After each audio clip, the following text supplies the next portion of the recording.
¿Ya lo tienen? Salmo 118, verso 15. Ok.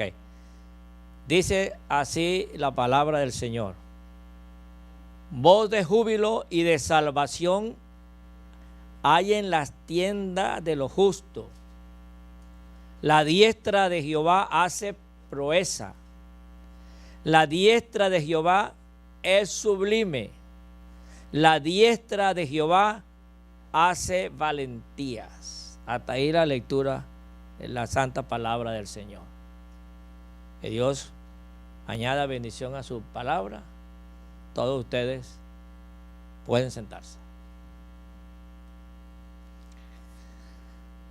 Este es un versículo que lo vamos a recordar siempre, que se oigan esa alabanza. Hay una alabanza muy famosa que trata de este versículo.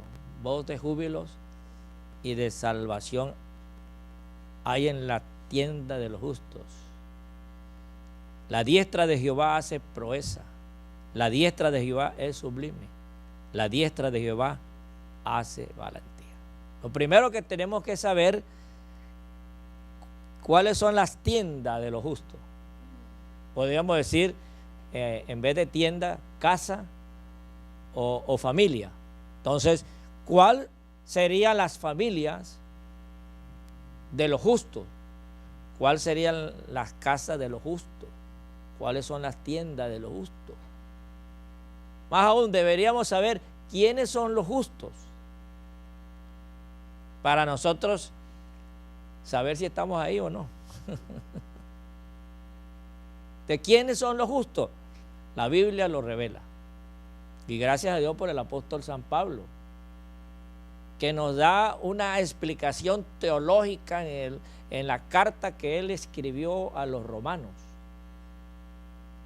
Comienza en el capítulo 1 diciendo acerca de la condición de los gentiles, que todos los gentiles están bajo maldición. ¿Por qué están bajo maldición los gentiles? Porque ellos son idólatras.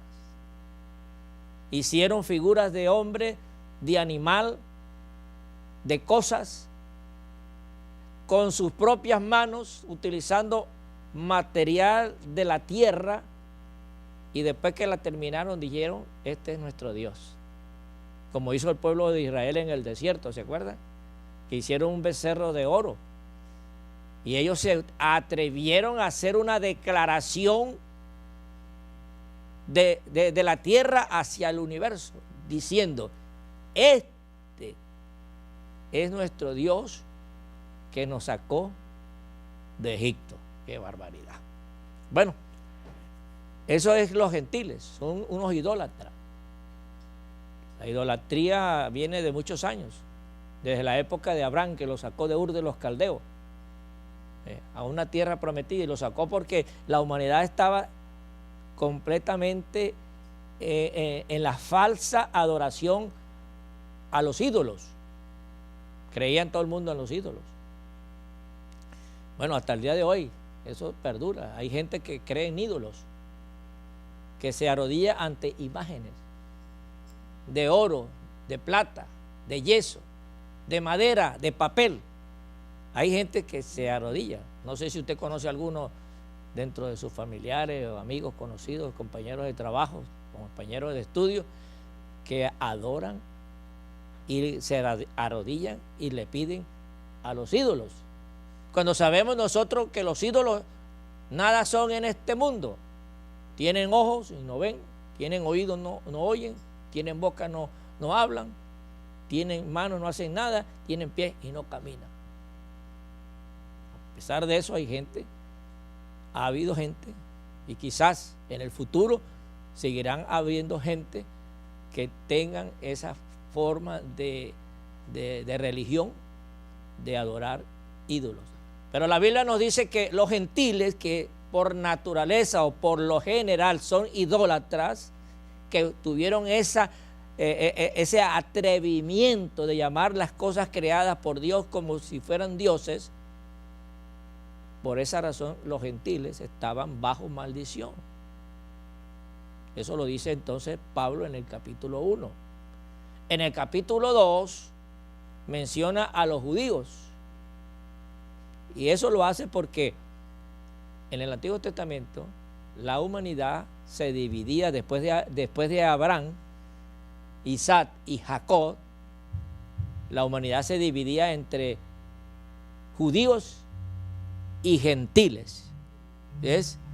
Entonces, el apóstol Pablo comienza su tesis o su epístola a los romanos mencionando a los gentiles bajo maldición, pero también en el capítulo 2 a los judíos también los pone bajo maldición. ¿Por qué? Porque los judíos, aunque tenían la ley, los 10 mandamientos, los judíos eran los primeros que la violaban. Transgresores de la ley de Dios, transgresores de los 10 mandamientos. Entonces no había ninguna explicación para los judíos porque ellos conocían la verdad, conocían los mandamientos y sin embargo no hacían. Por esa razón los judíos, Pablo dice que estaban bajo maldición. Eran pecadores, eran condenados al juicio divino. Y por conclusión, en el capítulo 3 encierra en sí a toda la humanidad. Toda la humanidad está bajo maldición, está bajo juicio, bajo castigo.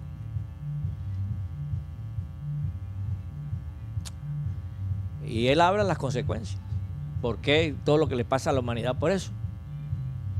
Ahora bien, entonces, ¿quién es justo? Según Pablo dice que no hay uno, ni siquiera, dice, no hay justo, no hay ni siquiera uno. La humanidad toda está maldita, toda está bajo condenación. Ahora, en el capítulo 4 ya hay una claridad mucho mayor y una esperanza divina. El apóstol Pablo nos dice en el capítulo 4 las razones por las cuales la humanidad entera está bajo maldición. Y esto es importante que lo señalemos. Por culpa de Adán. Por culpa de Adán, la humanidad está bajo maldición. Entonces no es por culpa de José Rivas que la humanidad está en maldición, ni por ninguno de ustedes, sino por el primer hombre que hubo sobre la faz de la tierra, que se le dijo: de todo árbol del huerto podéis comer, pero del árbol de la ciencia y del bien y del mal no comeréis, porque el día que lo hiciere ciertamente moriréis. Y a Adán le valió cualquier cosa en obedecer, sino puso a desobedecer y comió del árbol prohibido. Cuando él come del árbol prohibido, entonces se da cuenta lo que hizo, se dan cuenta que están desnudos, ya la justicia divina no está con ellos, su naturalidad con que fueron creados originalmente se perdió y cayeron en maldición. De ahí para adelante, juicio sobre la serpiente, que fue el instrumento que usó Satanás, juicio contra la mujer y juicio contra el hombre.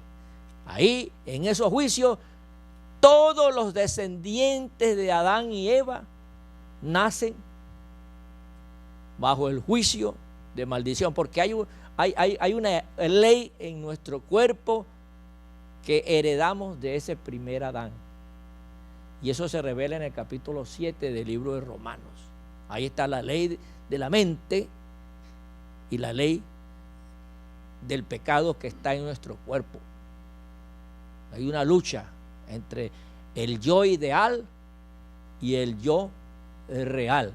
Una cosa es lo que nosotros pensamos que queremos ser, y otra cosa es lo que el cuerpo nos obliga a hacer. Y lo que nos obliga el cuerpo a hacer es pecado. Entonces, por causa de Adán, la humanidad fue condenada. Dios le puso una solución: crear el segundo Adán. Y el segundo Adán es Cristo. Y dice, en la justicia de Dios, si por el pecado de uno todos son castigados por la justificación de uno, todos son santificados. ¡Aleluya! Y ahí viene entonces la salvación para nosotros los pecadores. Por eso el que Jesús, nuestro Señor, el Cordero de Dios, hubiese sido sacrificado ante dos pecadores, es algo simbólico, porque ahí está representado la humanidad a partir de Jesús. Podemos decir, como dice la historia, antes de Jesús, después de Jesús. Ahí estaba representada la humanidad de los pecadores no arrepentidos, que se fueron al infierno. Pero también al otro lado están los pecadores que fueron justificados y están en la presencia del Señor. Entonces ya podemos dividir la humanidad entre pecadores no arrepentidos y pecadores salvos por el arrepentimiento. Por eso me recuerdo yo al pastor Ávila, Luis Ávila, que un día me dijo que él predicaba para que la gente se salvara o para que la gente se condenara. Entonces yo le dije, ¿cómo así, hermano Luis? Sí, dice que se predicase este evangelio a toda criatura. El que creyere y fuere bautizado será salvo, pero el que no creyere será condenado. Por eso digo yo predico para que la gente se salve o para que la gente se condene, por una de las dos. Ya, mire, tiene razón el viejito. Entonces así está la humanidad. Está esta generación que no quiere arrepentirse, que continúa deleitándose en sus delitos y pecados, pero está la otra generación de pecadores arrepentidos que hemos abrazado el regalo de Dios. Porque de tal manera amó Dios al mundo que ha dado a su Hijo unigénito para que todo aquel que en él crea no se pierda, mas tenga la vida eterna. Toda persona que confiesa que Jesús es su Salvador, toda persona que se relaciona en la muerte, sepultura y resurrección de Jesús, goza del favor de ser justificado por la justicia de Jesucristo. Jesucristo, dice la Biblia, que es el segundo Adán, fue tentado en todo, pero él no cometió pecado. Y por su justicia, la justicia de Jesús, el Cordero de Dios, todos los que confesamos a Cristo como nuestro Salvador, somos justificados. Justificados. Y para que, como dice, no quede en duda, el apóstol Pablo nos habla de un justificado por la fe, que es nuestro padre Abraham. El padre Abraham fue justificado por la fe, por eso dice que Abraham creyó y por haber creído, él fue justificado. No sé si ustedes han leído la historia de nuestro padre Abraham, deberían hacerlo, porque es nuestro padre Abraham, el padre de la fe. Dice, Abraham creyó y le fue contado por justicia, sin hacer nada. Y hay algo en la vida de él, donde Dios le habla, qué bonito, ¿no? Que Dios le habla al hombre de tú a tú. Y Dios le habló al padre Abraham. Dice, quiero hacer un pacto contigo. Eso es mejor todavía. Mata un animal y lo partas en dos y lo pones en el altar. Y espera que yo pase. Él hacía eso, Dios hacía eso, porque era la forma de firmar un contrato. Se ponían en la sociedad, ponía eso después de Abraham, ¿no? Según las leyes del código de Hammurabi. en el rey más grande de Ur de los Caldeos. Ahí ponían en las puertas de la ciudad, llamaban y convocaban a los ancianos. Y entonces ponían las prendas de los que iban a estar en ese contrato, en ese pacto. Entonces, o si no, ponían un zapato de Oscar y zapato de José. Toda la iglesia es testigo. Entonces, para firmar ese contrato, pasaba por el medio de esos dos zapatos Oscar y pasaba por medio de esos dos zapatos José.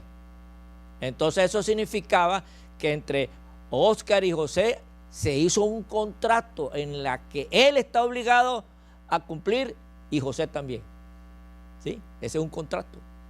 Pero en el caso de Abraham tenía que pasar Dios y tenía que pasar Abraham. Y resulta que viene Abraham, nuestro padre Abraham, parte al animal en dos, uno lo pone a la derecha, otro lo pone a la izquierda y espera que el Señor venga. Y espera que el Señor venga. Y en ese esperar, nuestro padre Abraham se queda dormido. Y en ese momento que él está dormido, viene la presencia del Señor en una llama de fuego y pasa por en medio de estos dos cuerpos. Uno representaba al Altísimo y el otro representaba a Abraham. Pero ¿quién pasó? Fue el Altísimo. Y Abraham, dormido. Cuando despertó, se le aparece el Señor y dice: yo ya pasé. Abraham no pasó. ¿Qué significa eso? Significa que el que está obligado en ese pacto a cumplir lo prometido es el Altísimo. Lo único que tenía que hacer nuestro padre Abraham es creer. Por eso dice que él creyó y su fe le es contada por justicia.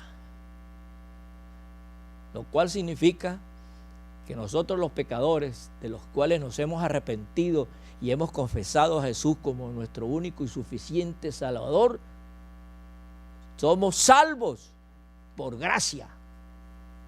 Somos salvos por gracia sin hacer nada. Porque toda la justicia delante de Dios la hizo Jesús de Nazaret. Así es que somos salvos.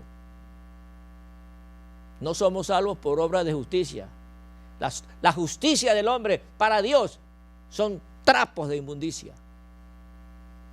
Y hagamos lo que hagamos para nosotros justificarnos, no lo vamos a lograr. Porque para eso está la sangre de Jesucristo que nos limpia de todo pecado. Nosotros estamos bajo la cobertura del Cordero de Dios, que no cometió pecado. La ofrenda que quita el pecado de la humanidad es Jesús en la cruz del Calvario. Entonces, por eso Pablo dice en el capítulo 5, justificados pues por la fe, tenemos paz para con Dios por medio de nuestro Señor Jesucristo. ¡Aleluya! Somos salvos por Jesús y somos justificados por Él. Por eso podemos decir: ninguna condenación hay para José Rivas. Ninguna condenación hay para todos los hermanos de esta congregación. ¿Por qué?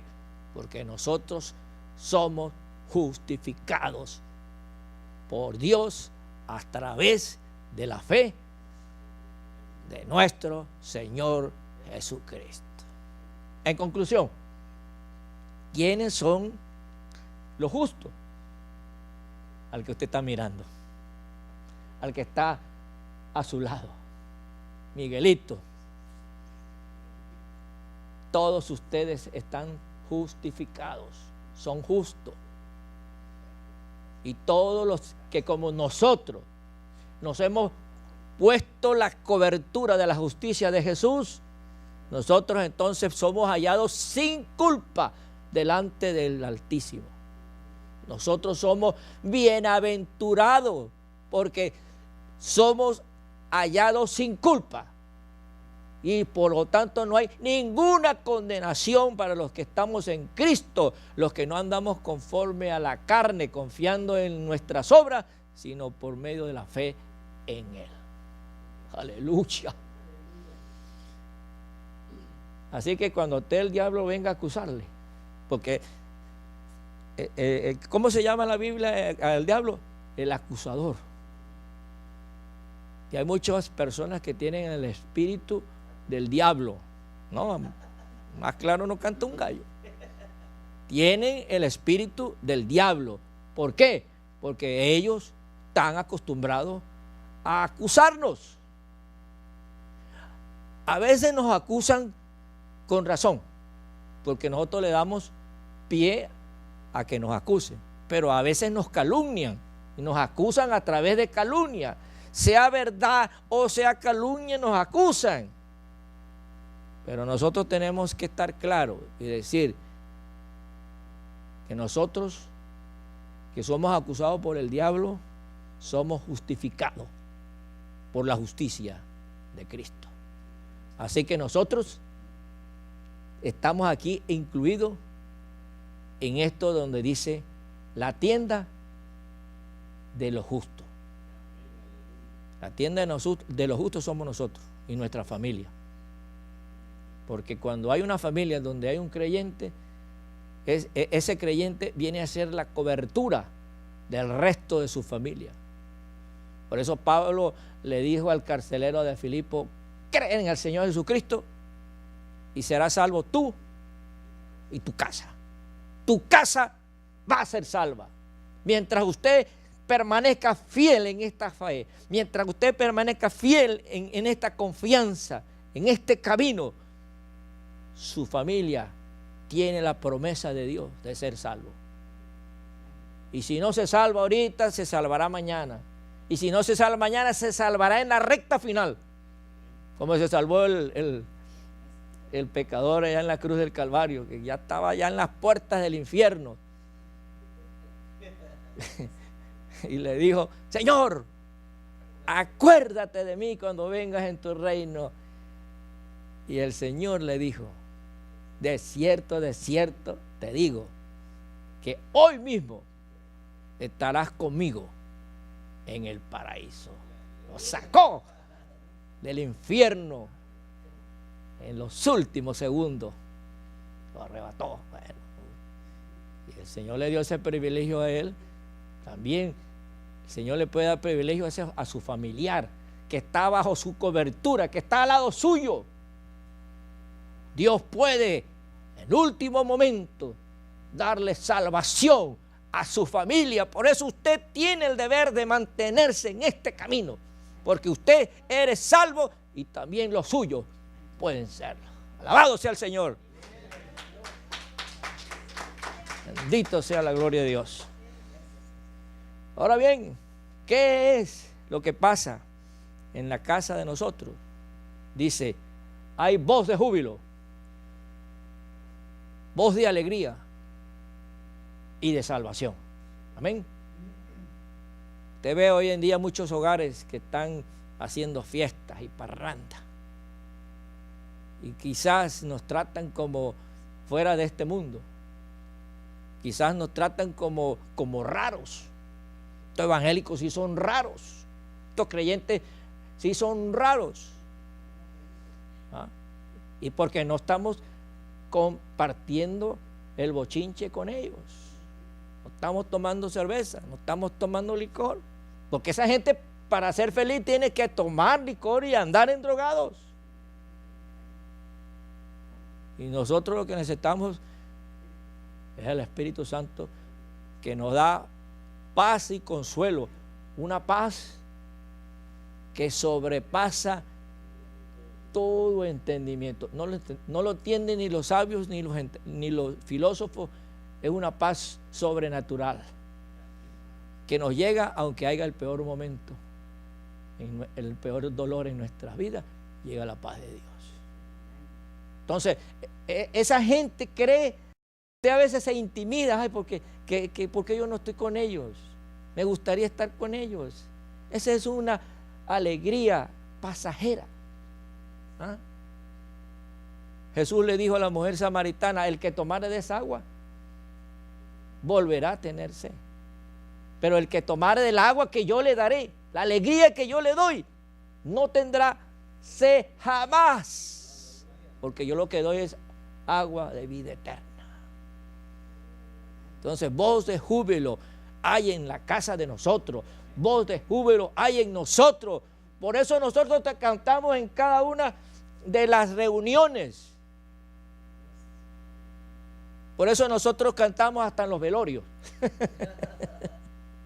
¿Ah? Una de las grandes impresiones que yo tuve cuando era niño con respecto a lo evangélico es que yo fui a un velorio de curioso, ¿no? A un velorio de la primera iglesia que llegó allá, una iglesia escandalosa. Por eso nosotros nos metíamos. Y entonces supimos que alguien se murió. Yo vivía cerca del cementerio y nos habían dicho que los evangélicos lo entierran boca para abajo. Entonces yo voy a ver cómo es que entierran a los evangélicos, chicos. Y fui al cementerio. Pero no, yo vi el entierro normal, en los costados, abrieron la tumba, la urna, los parientes llorando. Él estaba así serio, mirando para arriba, y así lo... Entonces no es cierto, como nos decía el sacerdote, que los enterraban cabeza para abajo. Entonces, por ese lado estuvo clara la situación, pero me sorprendió enormemente. Y eso sí me turbó. Y me fui a la casa turbado. Y decía que por qué esos evangélicos cantaban ahí. Y esta gente, en vez de llorar, se están riendo, están contentos. ¿Será que están contentos porque se murió? Pues sí. Después descubrí, cuando entregué mi vida a Cristo, descubrí que tiene razón nosotros, los hijos de Dios, de alegrarnos, porque dice que para mí el vivir es Cristo y la muerte de nosotros es ganancia. El día que nosotros nos vamos a morir, ese es el día de nuestra ganancia. Aleluya, de nuestra ganancia. Así que nosotros cantamos en la mañana, cantamos en la tarde, cantamos en la noche, cantamos al mediodía. Nosotros cantamos porque hay gozo en la casa del Señor, hay gozo en la presencia del Señor. En los peores momentos de nuestra vida, nosotros cantamos al Señor. Yo me recuerdo un día que a mí, cuando me declararon que tenía cáncer y me dijeron todo lo que yo tenía que hacer, todo el tratamiento, uno se aflige, ¿no? Pues es natural que uno se aflija, ¿no? Pero recibí un consejo de mi cuñado, él es pastor allá en Venezuela, y recibí un consejo de él donde él me decía, escucha muchas alabanzas. O sea, no esa música que uno tiene también, bachatas y cristianas, ¿no? Pero me decía, música de alabanza y de adoración. Entonces, cuando yo oí eso, tomé en cuenta sus consejos y agarré mi carpeta musical, himnos especiales de alabanza y de adoración. Y todos los días, cuando yo estaba en mi reposo, yo escuchaba esas alabanzas. Y esas alabanzas me daban fe. Esas alabanzas me ponían firme. Esas alabanzas me daban confianza y me daban paz. Eso es el producto de la alabanza que nosotros desarrollamos en nuestra liturgia y en nuestro diario de vivir. Porque hay fortaleza en la alabanza. Nosotros somos fortalecidos, somos bendecidos a través de la alabanza. Por eso la alabanza nunca debe faltar entre nosotros. Y como dije, ni en los velorios. Entonces, ¿qué es lo que hay en nuestra casa? Hay voz de júbilo y de salvación. Oiga bien, de salvación. Que lo podemos decir, voz de bendición. Siempre tenemos que declarar en nuestra casa bendición. Vamos a vivir este año hasta el final, cuando Cristo venga, de una manera diferente a hasta que hoy hemos estado viviendo. Vamos a vivir por fe. Y la fe llama a las cosas que no son, como si fuera. Así que en nuestra casa tiene que haber declaración de fe a favor de nosotros y de nuestra familia. Ya nuestra familia borracha ya no es borracha, aunque te llegue borracho. Ya es un siervo de Dios, porque no lo estamos viendo lo que ellos son, sino los que van a ser por fe. Amén. Hay que declarar bendición a nuestros hijos, hay que dejar de decirles que son traviesos. Ellos no son traviesos. Hay que dejar de decir que hasta cuándo voy a soportar a estos niños, porque hay mujeres tan que le sacan la mamá a los hijos.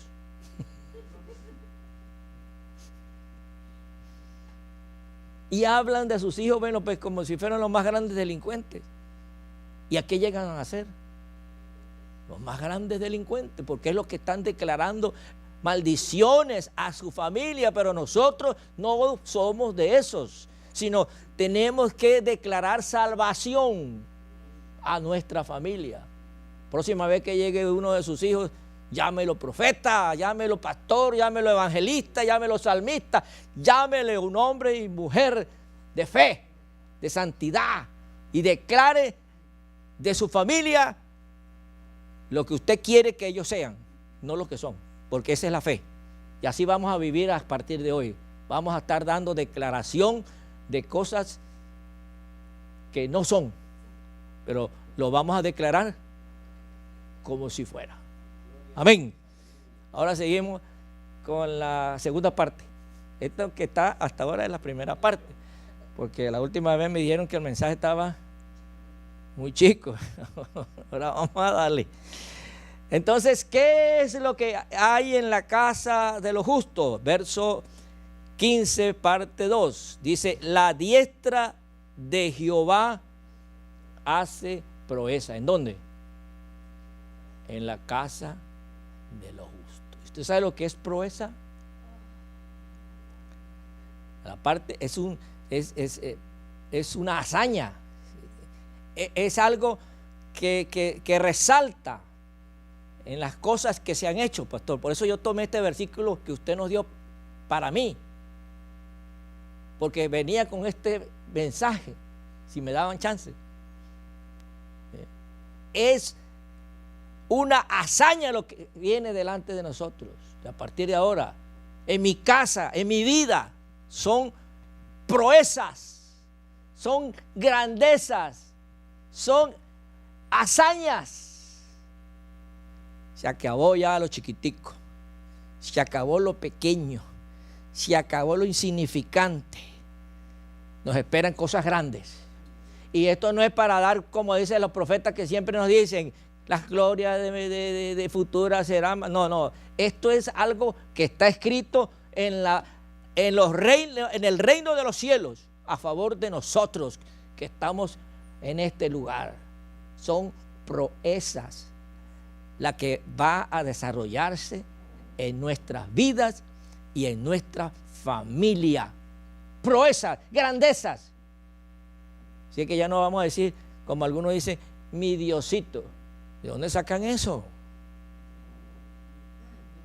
No existe, ese Dios no existe para nosotros. Nuestro Dios es muy grande.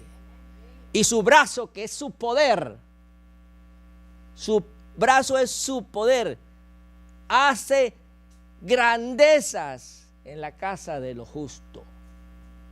Hace grandeza en nuestra familia.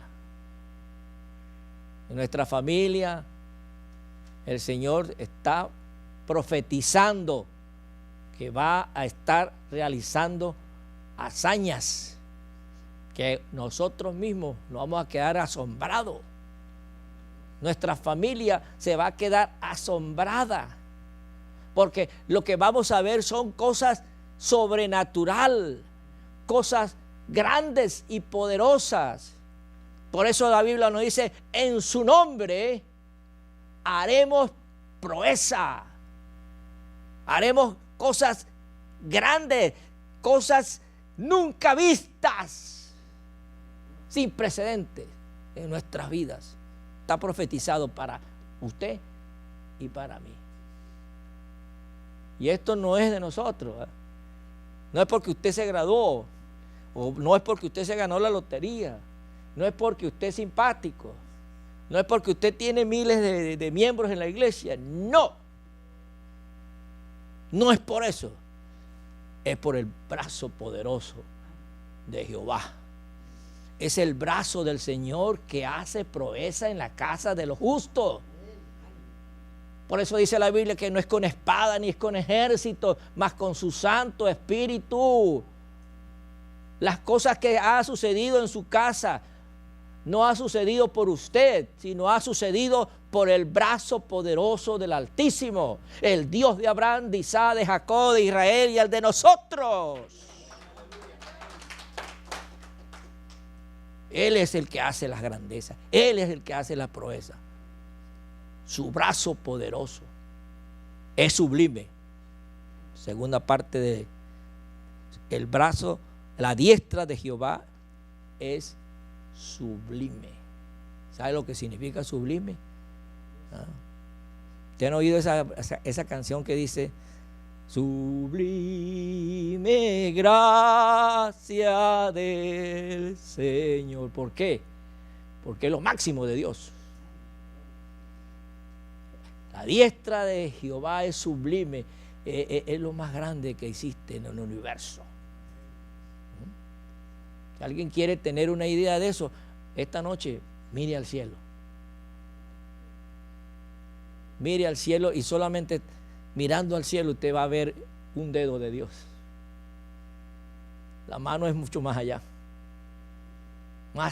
de lo que sus ojos pueden ver en el infinito cielo lleno de estrellas. Ahí está la diestra del Señor, que es sublime. La diestra del Señor, que es grande. La diestra del Señor, que es poderosa. La diestra del Señor, que está a favor de nosotros, que formamos parte de la casa de los justos. La diestra de Jehová hace valentía. Ya se nos acabó la va a quedar en el 2018,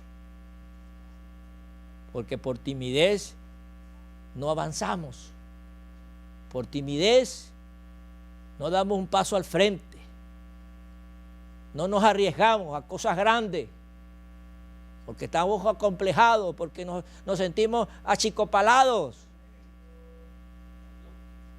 Pero nosotros, de aquí en adelante, sabemos que la diestra de Jehová, que hace valentía, va a estar a favor de nosotros. Por eso la Biblia nos dice que no hemos recibido espíritu de cobardía. El espíritu de cobardía, ¡fuera! El espíritu de cobardía, entiérrelo en el 2018. Ahora hemos recibido espíritu de poder y de dominio propio. Tenemos entonces nosotros a nuestro favor el Espíritu Santo que nos llena de poder. ¿Ustedes se acuerdan algunos de Pedro? El apóstol Pedro, el discípulo Pedro, que tuvo miedo a confesar que era un seguidor de Jesús ante la sirvienta de Caifás. Tuvo miedo. Tuvo 3 oportunidades para confesar a Jesús y las 3 lo negó. Cuando Jesús le había dicho: el que me negare delante de los hombres, yo lo negaré delante de mi Padre que está en los cielos. Es uno de los más grandes pecados que uno puede cometer. Pedro lo cometió. Vos cobarde. Pero el Señor le dijo: Pedrito, recibiréis poder cuando haya venido sobre vosotros el Espíritu Santo. Y cuando tú tengas el Espíritu Santo, el Espíritu de poder, me serás testigo en Jerusalén, en Samaria, en Judea y hasta lo último de la tierra. Y así fue. Pedro estaba en el día de Pentecostés cuando vino el Espíritu Santo en forma de fuego asentándose sobre cada uno de ellos, y todos fueron llenos del Espíritu Santo. Y cuando a la multitud, oiga, ya no es la sirvienta de Caifás, es la multitud que se burlaba de ellos, diciéndonos borrachos, amanecidos, ¿se para quién? Se para Pedro y le dice: estos no están borrachos como vosotros pensáis. Esto fue lo que profetizó el profeta Joel, que en los postreros días derramaré mi espíritu sobre toda carne. Y la gente, compungida de corazón, se arrepintieron y se entregaron en ese tiempo.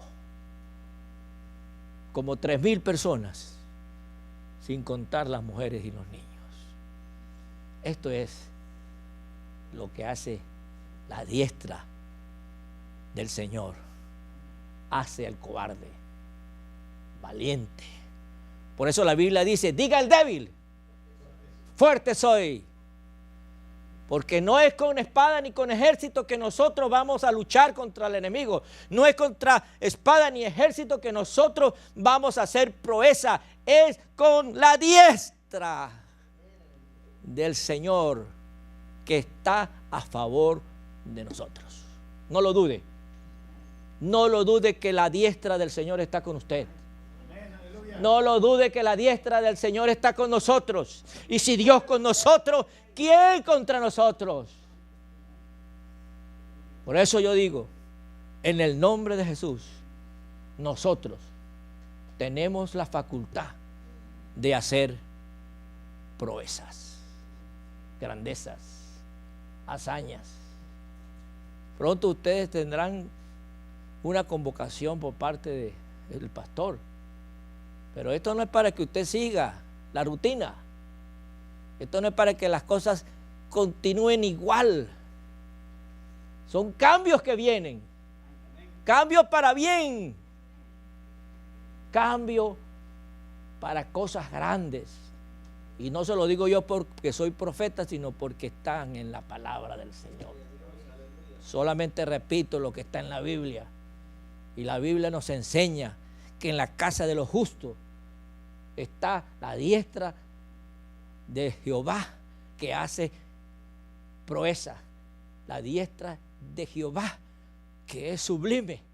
La diestra de Jehová que hace valentía. ¿Cuántos quieren ese poder? Levántese y comience a hablar con el Altísimo.